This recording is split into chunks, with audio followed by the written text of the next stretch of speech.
Hello friends, welcome back to DevOps Titan once again, and I'm your friend Santosh Kumar.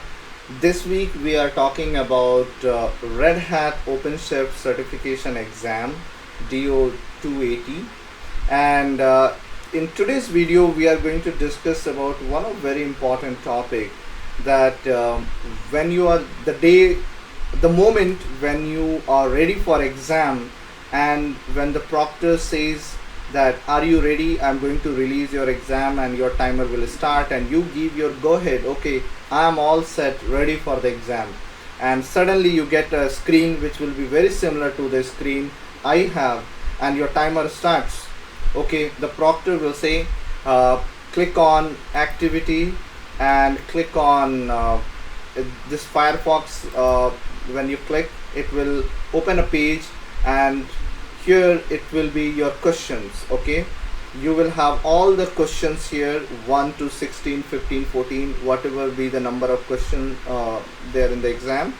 You will click on each question, it will open a separate page, and the questions requirement will be mentioned over there. Okay, now there will also be a section which will say information, important information regarding this exam. So first thing first, where it says the exam related informations are mentioned, and you need to look for three important information in that whole file, three, or I will say four. Okay, but initially let's focus on three. When the time comes for four, I will guide you on for that. So look for three important information. One is workbench machine host name.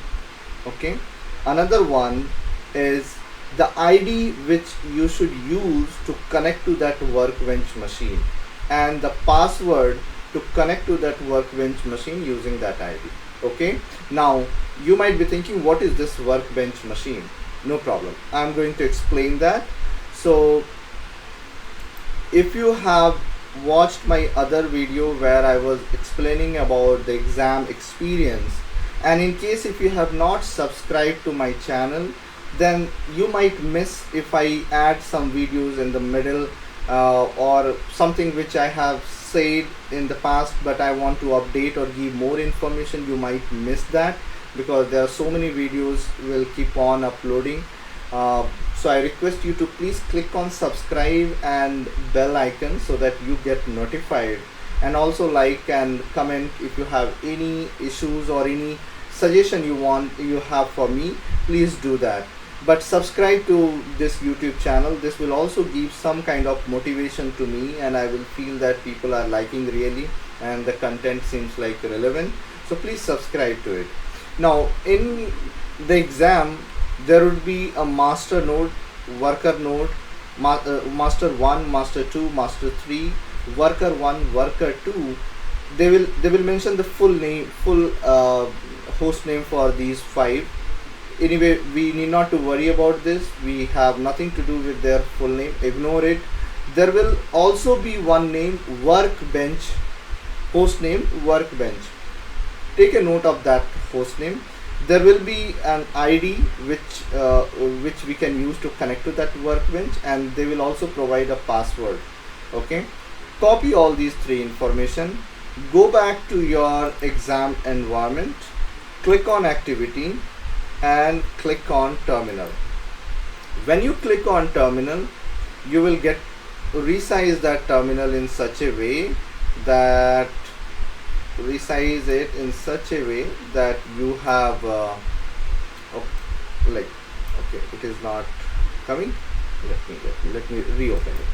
I just wanted to give so double click on this.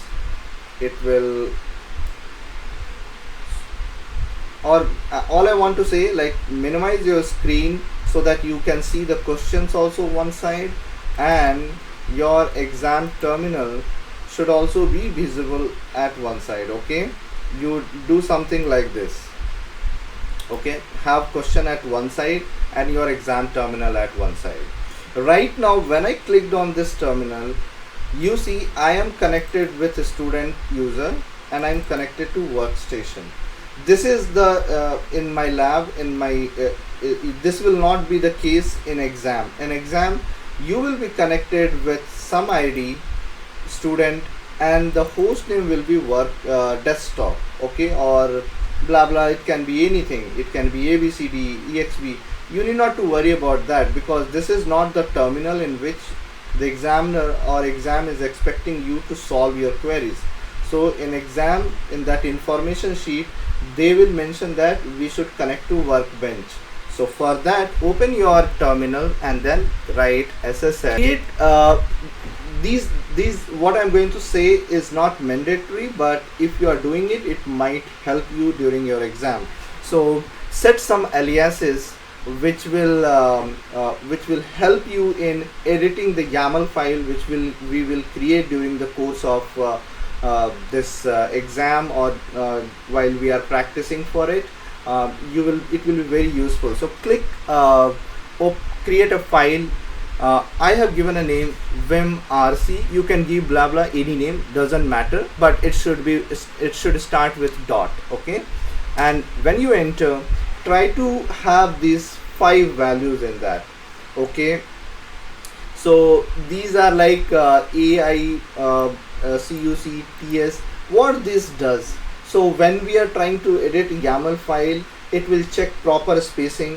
I will show you when you will go for the video 1, 2, 3. You will see how beneficial it is, okay. So you see right now I'm moving one space to another. How this is happening? This is happening with all these values which I have already set, you know. So this gives me whether all in YAML file, all parameters or all the keys are in a proper alignment or not. So those alignments are being checked. This set paste, if you are copy pasting any YAML file from the given documentation in the terminal, then that will be helpful. Otherwise, if you try to copy a YAML file from the browser into the terminal, it will go something like API version, kind, then metadata. It will go something like this, okay. Now you will end up wasting your time in realigning it in a proper way. If you have this set, the way you will copy, the same way the text will display on your in your VI editor, okay. So